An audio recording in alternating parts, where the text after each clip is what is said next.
गुजारिश ये है कि पाकिस्तान में एक ही तो अदारा बचा हुआ है फ़िलहाल, जो कि पाकिस्तान को फुल फ्लेजली अपनी जानें देकर अपने बच्चे यतीम करवा कर जो है वो पाकिस्तान की हिफाजत कर रहे हैं। जहाँ तक रही बयानिए की बात फ़ौज के ख़िलाफ़, तो फ़ौज के ख़िलाफ़ नवाज शरीफ का तो ये मौक़िफ़ जो है वो नया नहीं है, वो तो पुराना मौक़िफ़ है इसका। ये मुशर्रफ दौर से जब शुरू हुआ। मगर नवाज शरीफ की बदकिस्मती क्या है? उसकी बदकिस्मती ये है कि वो ये कहता है कि परवेज़ मुशर्रफ एक बुरा डिक्टेटर था मगर ज़ियाउल हक एक अच्छा डिक्टेटर था। भाई दो शख्स एक ही जुर्म करके एक अच्छा और दूसरा बुरा कैसे हो सकता है? तो मियाँ नवाज शरीफ और उसकी सियासी तंजीम और उसके बयानिए को हर जगह लेके फिरने वाले जो लोग हैं वो बज़ाते खुद इस पर क्लियर नहीं है। और मैं ये समझता हूँ कि ट्रेड के लिए, तजारत के लिए सबसे इम्पोर्टेंट चीज़ होती है पीस, अमन। देखिए जहाँ पे बम धमाका होगा वहाँ पे बिजनेस नहीं होगा, जहाँ पे फायरिंग होगी वहाँ पे बिजनेस नहीं होगा, जहाँ पे बगैर किसी मजबूत नरेटिव के, बगैर किसी मजबूत बयानिए के आप सड़कों पे निकल कर तोड़ फोड़ करेंगे, आग लगाएंगे, तो वहाँ पे जो फॉरेन इन्वेस्टर है वो नहीं आएगा। वहाँ पे जो लोकल इन्वेस्टर है वो डिस्टर्ब होगा, वहाँ पे छोटा दुकानदार डिस्टर्ब हो जाएगा। तो इसलिए मैं ये समझता हूँ कि तमाम अंबिया जो जिन पर हमारा ईमान है उन्होंने अपनी कौम के लिए अमन की दुआ मांगी है, और क्योंकि अमन के नतीजे में खुशहाली आती है। कि खंजर पे कोई छींट न दामन पे कोई दाग, तुम कत्ल करो हो कि करामात करो हो। गुजारिश ये है कि हुकूमत का काम जो है वो किसी को सजाएं देना नहीं होता, हुकूमत का काम जो है वो रिकवरी करवाना नहीं है, हुकूमत का काम मुद्दई बनना था।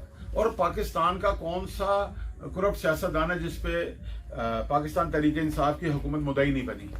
अब अगर उन लोगों से, देखिए सबसे मुश्किल होता है वाइट कॉलर क्राइम में रिकवरी करवाना, और वाइट कॉलर क्राइम जो है उसमें पनिशमेंट करना, किसी को सेंटेंस करना। But in spite of all these हमने फुल फ्लेजली कोशिश की है, इनको जेलों में रखा है। अब अगर उनको अदलिया छोड़ देती है, रिकवरी जिन अदारों ने करनी है, इमरान खान ने या इमरान खान की कबीना ने तो जाके नहीं करनी ना रिकवरी तो उन इंस्टीट्यूशन ने करनी है। तो मैं ये समझता हूँ एक सियासी वर्कर होने के नाते कि कहीं ना कहीं उन अदारों में कोई कमजोरी है, और उन अदारों के अंदर आज भी इनके हमदर्द बैठे हुए हैं, क्योंकि उन अदारों के अंदर भी कुछ करप्ट एलिमेंट मौजूद हैं जिन्होंने इनके साथ मिलकर इस लूट मार के बाजार को गर्म रखा हुआ था। सो वो उन्हें आज रियायत दे रहे हैं। चेयरमैन पाकिस्तान तहरीक इंसाफ और वज़ीर आज़म पाकिस्तान इमरान खान की तरफ से कोई रियायत नहीं है। इनको इंशाल्लाह ताला इनसे सब कुछ रिकवर करेंगे। और ये देखिए अगर नवाज शरीफ पाकिस्तान से भागा है तो हम उसे छोड़ के नहीं आए, उसे अदालत ने भेजा था।